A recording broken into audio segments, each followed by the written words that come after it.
हरे कृष्णा। तो आज चर्चा करेंगे चौथे अध्याय के 29 नंबर श्लोक की। पढ़ते हैं। अपाने जुह्वति प्राणम प्राणे अपानम तथा परे प्राण अपान गति रुद्ध्वा प्राणायाम परायणः अपरे नियताहाराः प्राणन प्राणेषु जुह्वति। तो आप लोग देख ही रहे होंगे कुछ कुछ प्राण प्राण प्राण, तो देख लीजिए कितना इंपॉर्टेंट है। मैं फिर एक बार गाता हूँ श्लोक को। अपाने जुह्वति प्राणम प्राणे अपानम तथा परे प्राण अपान गति रुत्वा प्राणायाम परायणः अपरे नियताहाराः प्राणन प्राणेषु जुह्वति।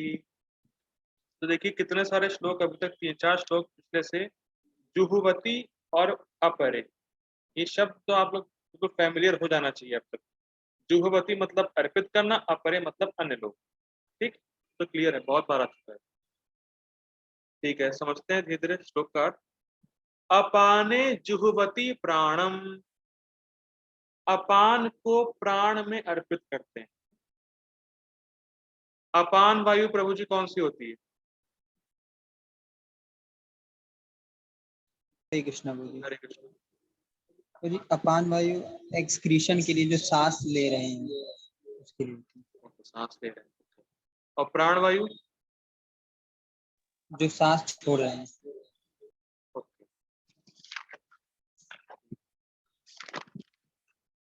ठीक है, तो अपाने जुह्वति प्राण, अपान को प्राण में अर्पित करते।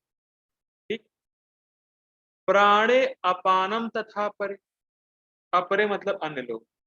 कुछ लोग प्राण को अपान में अर्पित करते हैं। समझ में आ रही है? पहले कैटेगरी के लोग अपान को प्राण में अर्पित करेंगे, दूसरे लोग प्राण को अपान में अर्पित करेंगे। ठीक, अब तीसरी कैटेगरी, प्राण अपान गति रुद्ध्वा प्राणायाम परायणः।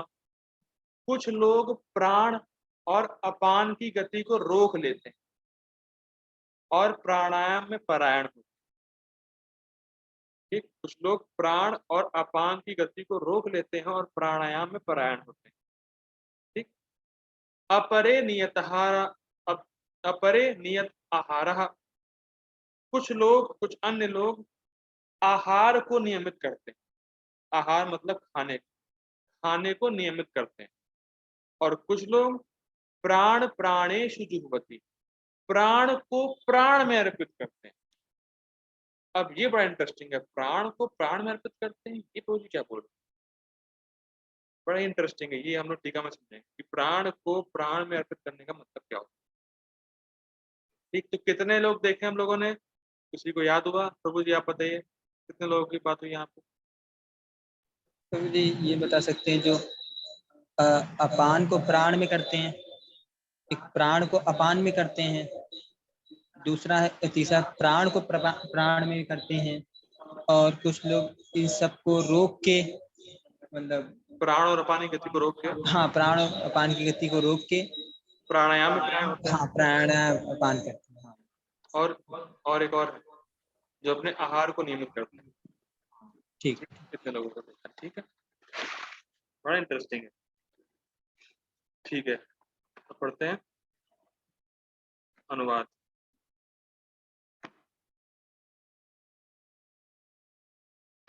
अन्य लोग भी हैं जो समाधि में रहने के लिए श्वास को रोके रहते हैं, प्राणायाम।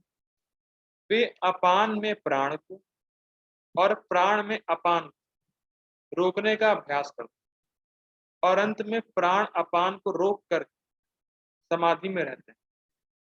अन्य योगी कम भोजन करके प्राण की प्राण में ही आहुति देते हैं। ठीक है, प्राण, प्राण क्या क्या वर्ड था? प्राण, क्या मैं देख नहीं सकता। हाँ, प्राणान प्राणेशु, प्राणान प्राणेशु मतलब प्राण को प्राण में होत कर देते हैं। ठीक है, अब देखते हैं गीता पूछा ठीक है, एक सेकंड दीजिएगा मुझे।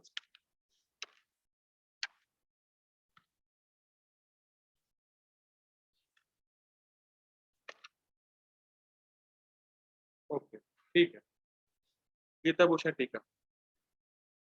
अन्य 3 प्रकार के लोग प्राणों को संयमित करने के लिए तत्पर रहते हैं।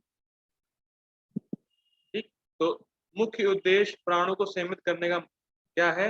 मन को संयमित करना होता है। प्राणों को संयमित करके मन को संयमित करना होता है, ये मेन उद्देश्य। ठीक, कुछ ऊर्ध्वगामी प्राण को अपान में अर्पित कर देते हैं। प्राण ऊपर की ओर जाती है, अपान मतलब प्राण से हम लोग सांस छोड़ते हैं, अपान सांस लेते हैं। ठीक है, अपान में अर्पित कर देते हैं जो निम्नगामी होता है। प्राण ऊपर की ओर जाती है, अपान नीचे की ओर जाती है। ठीक, ये हम लोग कल पढ़ चुके हैं। ठीक है, इसका अर्थ है कि पूरक के माध्यम से वे प्राण को अपान में मिला देते हैं। अब समझिएगा बहुत ध्यान से, पूरक का अर्थ क्या होता है? पूरक का अर्थ होता है सांस लेना, मतलब पूर्ण करना। इसको लिख लीजिए चाहे तो, पूरक का अर्थ होता है सांस लेना। आज हम थोड़ा सा योग सीखेंगे, योग कुछ योग सीखने वाले हैं आज हम लोग। ठीक है, तो पूरक का अर्थ है सांस लेना। ठीक है, अन्य लोग अपान को प्राण में अर्पित कर देते हैं, जिसका अर्थ है कि रेचक के माध्यम से वे अपान को प्राण में मिला देते हैं। रेचक का अर्थ होता है सांस को बाहर छोड़ना, पूरक का अर्थ है सांस को अंदर लेना, तो सांस लेना, और रेचक का अर्थ है सांस छोड़ना। ठीक,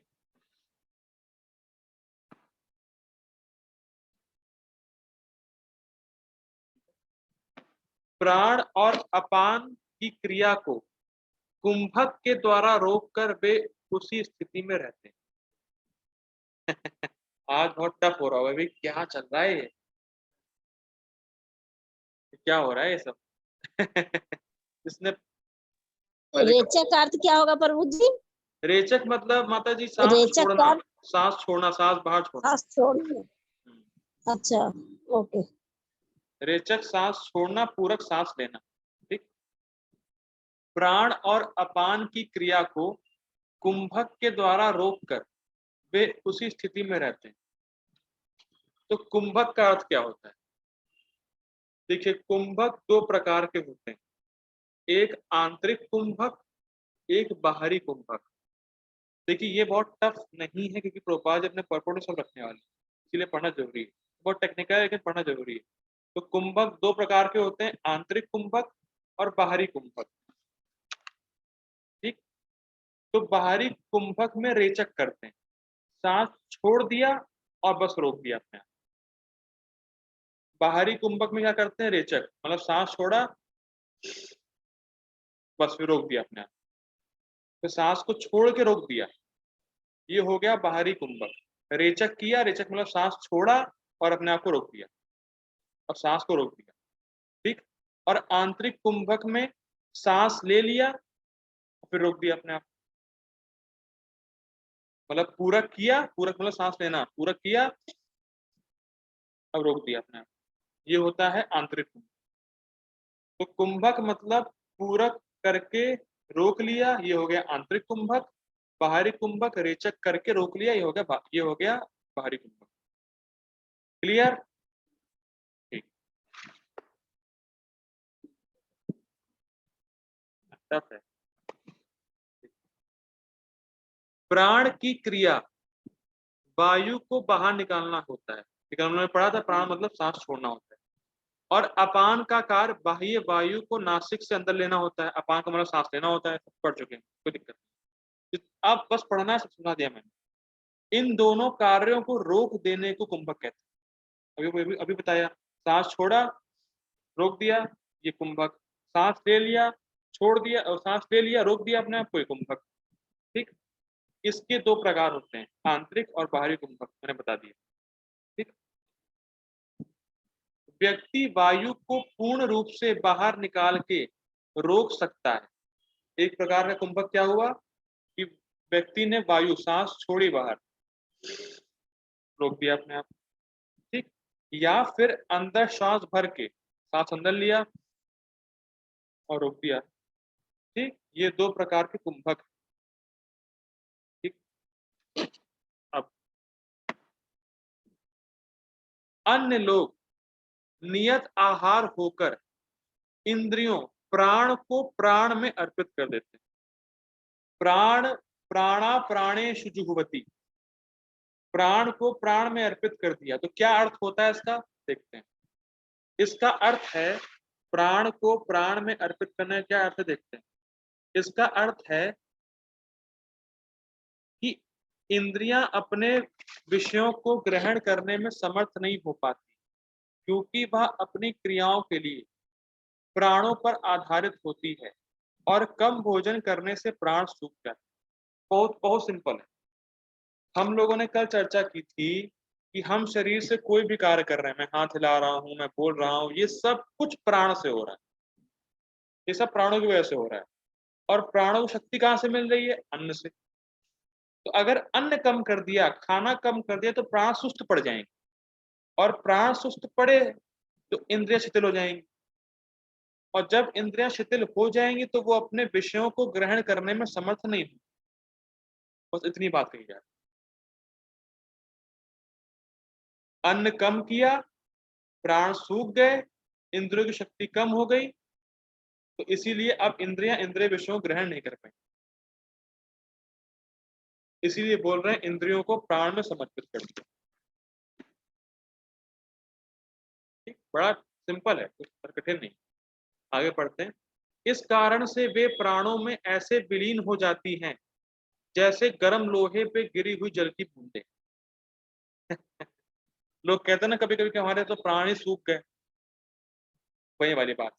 देखिए, ये इसको एक्सपीरियंस करना हो तो निर्जला एकादशी कभी रखिए, या कभी ऐसे ही एकादशी रखिए, तो तब पता चलेगा कि हमारे जो प्राण हैं वो वाकई में सूख जाते हैं और हमारे कार्य करने की शक्ति कुछ कम हो जाती है। As comparison to normal days अगर आप एकादशी व्रत रखेंगे, अगर अन्न कम कर देंगे, तो आपकी जो कार्य करने की क्षमता है, कार्य करने की शक्ति है, वो कुछ कम हो जाती है। ठीक है, तो इसीलिए कहा जा रहा है कि प्राणों को प्राणों में अर्पित करने का अर्थ है कि इंद्रियों को प्राणों में अर्पित। ठीक, ज्यादा कठिन तो नहीं कोई, समझ में आ रहा है। ठीक, पढ़ते हैं परपुट। परपुट बाय डिवाइन ग्रेस श्री भक्ति वेदांत स्वामी श्रील प्रभुपाद की जय। श्वास को रोकने की योग विधि प्राणायाम कहलाती है। ठीक, प्रारंभ में हठ योग के विविध आसनों की सहायता से इसका अभ्यास किया जाता है। ये सारी विधियां इंद्रियों को वश में करने तथा आत्म साक्षात्कार की प्रगति के लिए संस्तुत की जाती है। ठीक है, तो समझाना नहीं है। इस विधि में शरीर के भीतर वायु को रोका जाता है जिससे वायु की दिशा उलट सके। अपान वायु निम्नगामी होती, अधोमुख, हम लोग पढ़ चुके हैं, अपान वायु नीचे की तरफ जाती है, और प्राण वायु ऊर्ध्वगामी होती है, मतलब ऊपर की तरफ जाती है। प्राणायाम में योगी विपरीत दिशा में श्वास लेने का तब तक अभ्यास करता है जब तक दोनों वायु उदासीन होकर पूरक अर्थात सम नहीं हो जाती। ठीक, जब अपान वायु को प्राण वायु में अर्पित कर दिया जाता है तो इसे रेचक कहते हैं, मतलब सांस छोड़ना। जब प्राण तथा अपान वायु को पूर्णतः रोक दिया जाता है तो इसे कुंभक कहते हैं। मैंने बताया था ना, सांस छोड़ा रोक दिया, सांस लिया रोक दिया, इसको बोलते हैं कुंभक योग।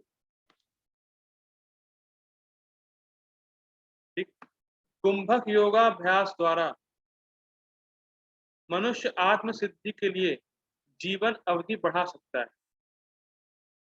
ठीक है, बुद्धिमान योगी एक ही जीवन काल में सिद्धि प्राप्त करने का इच्छुक रहता है, वह दूसरे जीवन की प्रतीक्षा नहीं करता। अब यहाँ थोड़ा रुकते हैं। हरे कृष्ण, बड़ा इंटरेस्टिंग। कुंभक योग क्यों करता है व्यक्ति, क्योंकि अपनी अवधि बढ़ा सकता।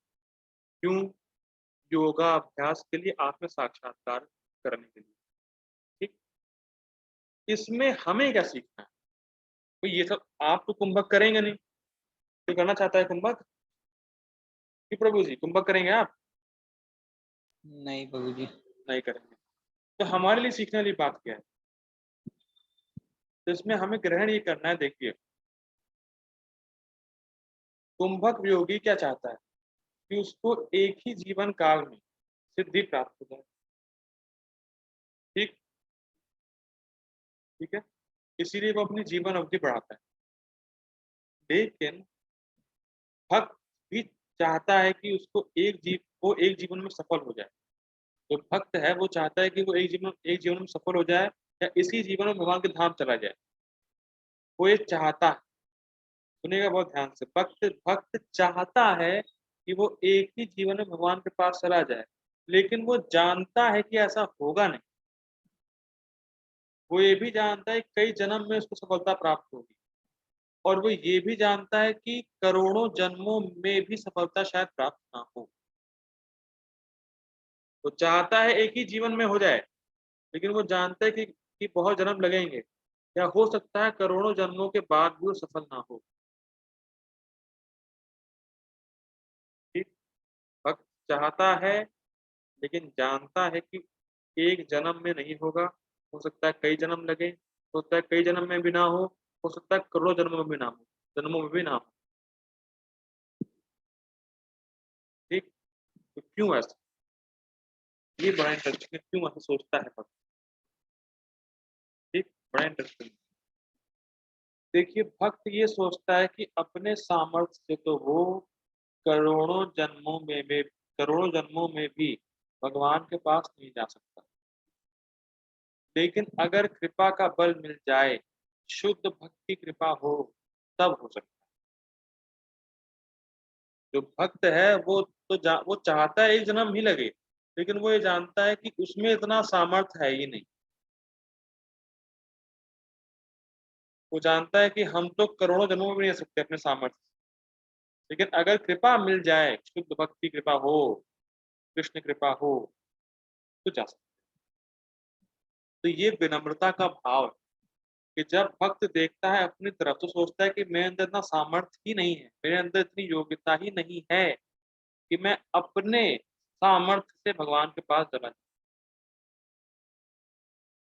लेकिन जाना चाहता है भगवान के पास। तो नम्रता का अर्थ ये है कि मैं तो भगवान बहुत मेरे अंदर कोई सामर्थ्य है ही नहीं, लेकिन आप बहुत कृपालु, या आपके भक्त बहुत कृपालु। अगर उनकी कृपा हो गई तो मैं जा सकता हूँ, वरना मेरे अंदर इतना सामर्थ्य नहीं है कि मैं आपके पास आ सकूं। लेकिन मैं चाहता हूँ कि इसी जन्म में मैं आपके पास आके आपकी सेवा करूँ। ठीक, ये बड़ा इंटरेस्टिंग है। ये नम्रता होनी चाहिए सब। ये नहीं कि हाँ भाई 16 मानो 10 साल से कर रहे हैं, अरे अब क्या भगवान के पास जाएंगे और क्या। वो ऐसा नहीं। तो सच्चा भक्त है, वो जानता है कि मेरे अंदर इतना सामर्थ्य नहीं कि मैं भगवान के पास चला जाऊं अपने दम से। अगर कृष्ण की कृपा हुई और गुरु की कृपा हुई, तभी जा सकते। तो ये नम्रता का भाव है, और ये हर किसी में आएगा जो अच्छे से माना करे। उसको आना ही आना है, गारंटीड है। जो अच्छे से माला करेगा उसको पक्का ये आएगा कि अरे यार मैं तो बहुत अभी पतित, मेरे अंदर इतना सामर्थ्य नहीं कि मैं जो है भगवान के पास चला जाऊं। लेकिन गुरु की कृपा रही, कृष्ण की कृपा रही, तो जा सकते।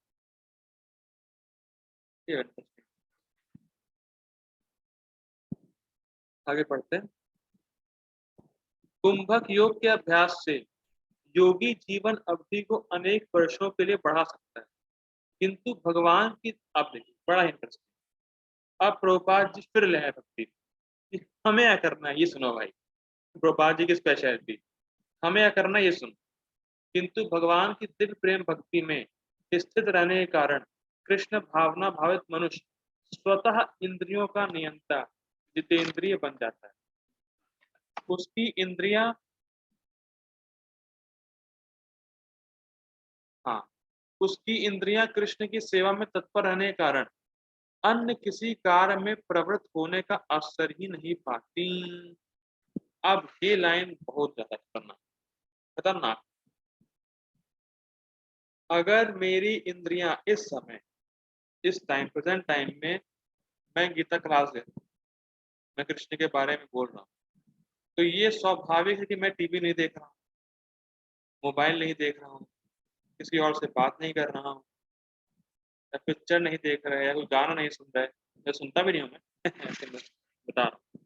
तो कहने की बात ये है कि जब जब आपकी इंद्रियां कृष्ण की सेवा में लगी हैं तो माया की सेवा में नहीं लगी हैं, और जब आपकी इंद्रियां कृष्ण की सेवा में नहीं लगी हैं तो माया की ही सेवा में लगी है, गारंटीड।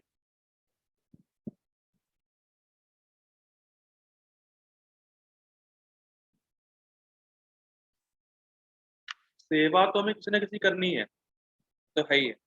अगर कृष्ण की सेवा में लगी हुई है तो माया की सेवा नहीं कर रहे, अगर कृष्ण की सेवा नहीं कर रहे तो माया की ही सेवा कर ही रहे हैं, गारंटीड है, तो डन है। क्योंकि दो ही कंपनी है, माया और कृष्ण, थर्ड पार्टी कोई है ही नहीं।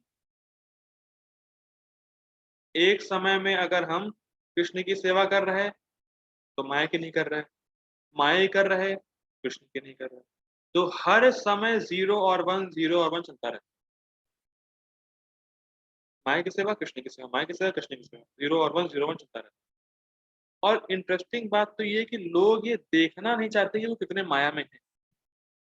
सबसे बड़ी दिक्कत तो ये, लोग ये देखना नहीं चाहते कि वो कितने माया में है, और भगवान ये दिखाए बिना छोड़ेंगे नहीं कि आप कितने माया में।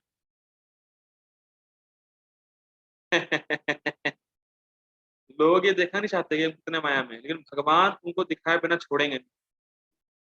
कैसे? हर भक्त जब करता है, जब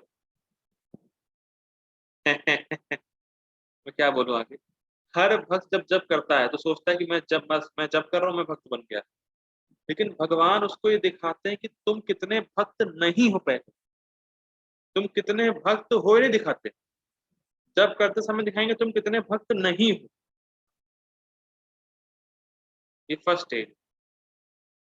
हम लोग क्या सोचते हैं, बस 16 माला करेंगे, भाग, मैं भक्त हो गया भैया, बस 16 माला चारने का पालन कर रहा हूँ, मैं भक्त हो गया। लेकिन माला के दौरान कृष्ण दिखाते हैं कि तुम कितने भक्त नहीं हो भाई मेरे। देखिए, अच्छे से माला करेंगे सब हृदय कचरा जो है वो दिखने लगता है। ये फर्स्ट स्टेप है कि जब भी अच्छे से माला करेंगे तो हृदय का जो कचरा है, जो मल है, वो दिखता है। और तब व्यक्ति सोचता है, अरे यार, मैं तो, अरे यार ये कैसे, कितनी गंदगी। तो कृष्ण दिखाते हैं कि हम कितने भक्त नहीं। ठीक है। लेकिन धीरे धीरे माला करते रहेंगे, शुद्ध होते रहेंगे, तो एक्चुअल में भक्त बनेंगे, एक्चुअल में। ठीक। आगे पढ़ते हैं। फलतः जीवन के अंत में उसे स्वतः भगवान कृष्ण के दिव्य पद पर स्थानांतरित कर दिया जाता है, अतः वह दीर्घ जीवी बनने का प्रयत्न नहीं करता। बहुत इंटरेस्टिंग। कुंभक योगी अपनी दीर्घ आयु बढ़ा रहा है, लेकिन भगवान का जो भक्त था उसको बहुत लंबा नहीं जीना चाहता वो। भगवान का जो भक्त है वो बहुत लंबा नहीं जीना चाहता। लेकिन इसका मतलब ये नहीं है कि आप ट्रक के आगे कूद जाएं। फिर रिपीट कर रहा हूँ, लंबा नहीं जीना चाहता इसका मतलब ये नहीं कि ट्रक के सामने आप जाएं, बस मुझे लंबा तो जीना नहीं है, आओ। ये तो थोड़ा सा गड़बड़ है। तो अंडरस्टैंडिंग नहीं है इसको। कहने का अर्थ ये है कि जब तक भगवान मुझे शरीर में रखे हैं तब तक मैं कृष्ण की सेवा करूँ, बाकी भगवान के। ठीक? मेरी डोर भगवान के। ये वाला हिसाब किताब। अब इंटरेस्टिंग है, लेकिन एक बात सीखनी है। कुंभक योगी अपनी आयु बढ़ा रहा है, भक्त को अपना फोकस बढ़ा। रिपीट कर रहा हूँ, इंटरेस्टिंग पॉइंट। कुंभक योगी अपनी आयु बढ़ा रहा है, भक्त को अपना फोकस बढ़ा, कि मैं ज्यादा से ज्यादा कृष्ण की सेवा करूं, माया की सेवा ना करूं। कि दो ही पार्टी हैं, आप बच नहीं पाएंगे। लेकिन वो अपना फोकस बढ़ाता है कि मैं हर समय कृष्ण की सेवा में लगा रहूं, माया की सेवा से बिल्कुल दूर रहूं। तो कुंभक योगी आयु बढ़ा रहा है, भक्त को अपना फोकस बढ़ाना ज्यादा इंपॉर्टेंट है। ठीक है।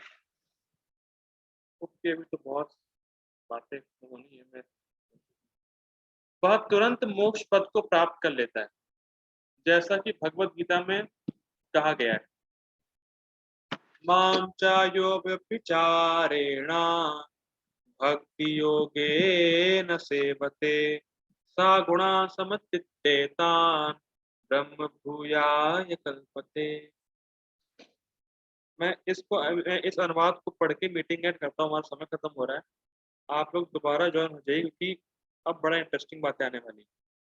जो व्यक्ति भगवान की निश्चल भक्ति में प्रवृत्त होता है वह प्रकृति के गुणों को लांघ जाता है और तुरंत आध्यात्मिक पद को प्राप्त होता है। ठीक, तो I request all of you to join again कि बड़ी अच्छी पहले इस पे श्लोक के साथ चर्चा करेंगे फिर पढ़ लेंगे आगे थोड़ा सा। ठीक है, I request all of you to join again. Hare Krishna.